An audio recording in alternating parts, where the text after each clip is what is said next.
നമസ്കാരം. മുഖ്യമന്ത്രി പിണറായി വിജയന്റെ ഒരു പ്രസ്താവന കണ്ടപ്പോൾ സത്യത്തിൽ ചിരിയാണ് വന്നത്.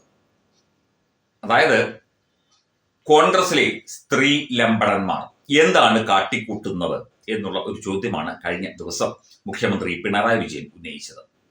ഈ രാഹുൽ മാങ്കൂട്ടത്തിന്റെ വിഷയത്തിലാണ് ഈ ഒരു കാര്യം മുഖ്യമന്ത്രി ചോദിച്ചത്. രാഹുലിന്റെ ബലാത്സംഗ കേസ് ആയുധമാക്കി പിണറായിയുടെ പ്രസ്താവന എന്നൊക്കെ പറഞ്ഞാണ് മാധ്യമങ്ങൾ ഇതിന് തലക്കെട്ട് നൽകിയിരിക്കുന്നത്.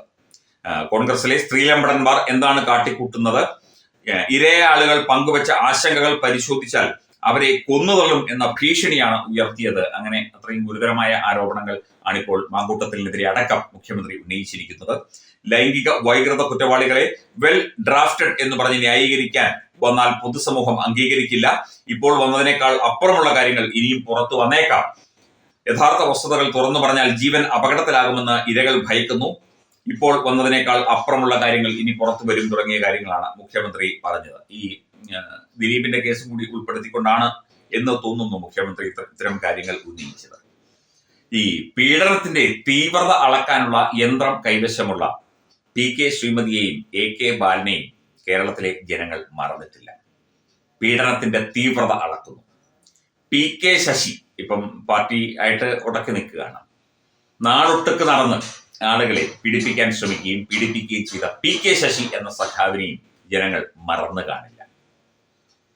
അതുപോലെ കൊച്ചുകുട്ടികളെ വരെ പീഡിപ്പിക്കുന്ന ഇടുക്കിയിലുള്ള ഒരു യുവ DYFI നേതാവ്, പേര് പെട്ടെന്ന് മറന്നുപോയി, അയാളെയും ആരും മറന്നു കാണില്ല. അതുപോലെ ഗോപി കോട്ടമുറിക്കലിനെ, P ശശിയെ, ഇവരെ ആരെയും കേരളത്തിലെ ജനങ്ങൾ മറന്നു കാണില്ല. DYFIക്കാരും CPMക്കാരും ഒക്കെ തന്നെ വിവിധ കമ്മിറ്റികളിലും അല്ലെങ്കിൽ വിവിധ പ്രദേശങ്ങളിലൊക്കെ തന്നെ വനിതാ സഖാക്കളെ അടക്കം കയറിപ്പിടിക്കാൻ ശ്രമിച്ചതും അവരെ അസഭ്യം പറഞ്ഞതും ആരും മറന്നിട്ടില്ല. SFIയുടെ സംസ്ഥാന പ്രസിഡന്റായിരുന്ന ആർഷോ ഗർഭിണിയാക്കും പിച്ചി ചീത്തും എന്ന് പറഞ്ഞ് ജാതിപ്പേര് വിളിച്ച് അധിക്ഷേപിച്ചതും കേരളത്തിലെ ജനങ്ങൾ മറന്നു കാണില്ല. ഒരു പൊതുപ്രവർത്തകൻ എന്നാൽ അല്ലെങ്കിൽ ഒരു രാഷ്ട്രീയ പ്രവർത്തകൻ എന്നാൽ കൂടെയുള്ളവരെയും അപ്പുറത്തുള്ളവരെയും തമ്മിൽ കാണുന്നവരെയും വഴിയിൽ കൂടെ പോകുന്ന സ്ത്രീകളെ പ്രായം പോലും നോക്കാതെ കയറിപ്പിടിക്കുകയും പീഡിപ്പിക്കുകയും അവർക്ക് അശ്ലീല സന്ദേശം അയക്കുകയും അവരെ ഭീഷണിപ്പെടുത്തി ലൈംഗിക ബന്ധത്തിൽ ഏർപ്പെടുകയും വിവാഹ വാഗ്ദാനം നൽകി പീഡിപ്പിക്കുകയും ഒക്കെ ചെയ്യുന്ന പരിപാടിയാണ്. അതിപ്പോൾ കോൺഗ്രസ് ആയാലും കമ്മ്യൂണിസ്റ്റ് ആയാലും BJP ആയാലും ലീഗ് ആയാലും നമുക്ക് പൊതുസമൂഹത്തിന് അത് ചോദിച്ചേ പറ്റൂ.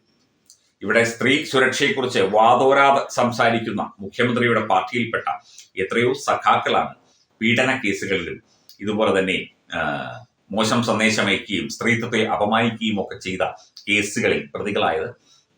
പലതും കുറ്റവിമുക്തമാക്കപ്പെട്ടു, പലതും ഊരിക്കൊടുത്തു, പലതും കേസ് കൊടുക്കാതെ ഒത്തുതീർപ്പ് ചർച്ചകളിലൂടെയും പണം കൊടുത്തും ഒക്കെ തന്നെ ഒതുക്കി തീർത്ത കഥകൾ നമ്മൾ കേട്ടിട്ടുണ്ട്. റിപ്പോർട്ട് ചെയ്യപ്പെട്ട പ്രമാദമായ എത്രയോ പ്രമുഖമായ കേസുകൾ, സ്ത്രീ പീഡനത്തിന് തീവ്രത കുറവാണ് എന്ന് പറയുന്ന ഒരു പാർട്ടി കമ്മിറ്റി അല്ലെങ്കിൽ പാർട്ടിയുടെ വലിയ അന്വേഷണ സംഘം ലോകത്ത് ഈ പാർട്ടിക്ക് മാത്രമേ കാണൂ. അതും സ്ത്രീ ഉൾപ്പെട്ട ഒരു അന്വേഷണ സംഘം. ജനപ്രതിനിധിയായിരുന്ന സ്ത്രീയാണ്, രണ്ടുപേരും ജനപ്രതിനിധിയായിരുന്നവരാണ്, ബാലനും അതുപോലെ തന്നെ PK ശ്രീമതി. അപ്പം അവരുടെയൊക്കെ കാര്യം മുഖ്യമന്ത്രി ഓർക്കാറുണ്ടോ വല്ലപ്പോഴും? അവരെയൊക്കെ ഇപ്പൊ B ശശി എന്ന് പറഞ്ഞാൽ മുഖ്യമന്ത്രിയുടെ ഓഫീസിലെ ഏറ്റവും ശക്തനായ നേതാവാണ്. ഗോപി കോട്ടമുറിക്കലും ചില്ലറക്കാരനൊന്നുമല്ല. ഇപ്പോഴും എറണാകുളം ജില്ലാ കമ്മിറ്റിയായിട്ട് ബന്ധപ്പെട്ടൊക്കെ തന്നെ അദ്ദേഹം പ്രവർത്തിച്ചിരുന്നു. ഇപ്പോൾ അദ്ദേഹത്തിന്റെ ഇപ്പം കേരള ബാങ്കിന്റെ ചെയർമാനോ അധ്യക്ഷനോ ഒക്കെ ആയിരുന്നു. ഇപ്പൊ അദ്ദേഹത്തിന് ഏതിലാവണം എന്നറിയില്ല. എന്തൊക്കെയായാലും അവർക്കൊക്കെ തന്നെ ഇഷ്ടംപോലെ സൗഭാഗ്യങ്ങളും സ്ഥാനമാനങ്ങളും ഒക്കെ നൽകി ആദരിച്ച വ്യക്തിയാണ് മുഖ്യമന്ത്രി. എന്നിട്ടാണ് കോൺഗ്രസുകാർ സ്ത്രീലമ്പടന്മാരാണെന്നും ഇരകൾക്ക് ഭീഷണിയുണ്ടെന്നും ഒക്കെ പറയുന്നത്. പരാതി കൊടുത്താൽ നിന്നെ കൊല്ലും എന്ന് വിരട്ടി DYFI പ്രവർത്തകയായ സ്ത്രീയെ പാലക്കാട് ജില്ലയിൽ വിരട്ടിയ ഒരു നേതാവിനെയും നമുക്കറിയാം. അങ്ങനെ എത്രയെത്ര നേതാക്കൾ, എത്രയെത്ര മനോഹരമായ ആചാരങ്ങൾ. എന്നിട്ടാണ് മുഖ്യമന്ത്രി ഈ കിടന്ന് തള്ളുന്നത് മുഴുവൻ. ആയിക്കൊള്ളട്ടെ, കോൺഗ്രസ്സുകാരിലും അങ്ങനെയുള്ള ആൾക്കാരുണ്ട്, എല്ലാ പാർട്ടികളിലും കാണും. അവരെയൊക്കെ പൊതുസമൂഹത്തിന് മുന്നിൽ നിർത്തുകയും നിയമ നടപടികൾക്ക് വിധേയരാക്കുകയും ചെയ്യണം. അവരെ ന്യായീകരിക്കുകയും അവരുടെ തീവ്രതയെക്കുറിച്ച് പരിശോധിക്കുകയും അല്ല ചെയ്യേണ്ടത് എന്നുള്ള കാര്യം കൂടി ബഹുമാനപ്പെട്ട മുഖ്യമന്ത്രി ഒന്ന് ഓർമ്മപ്പെടുത്തി.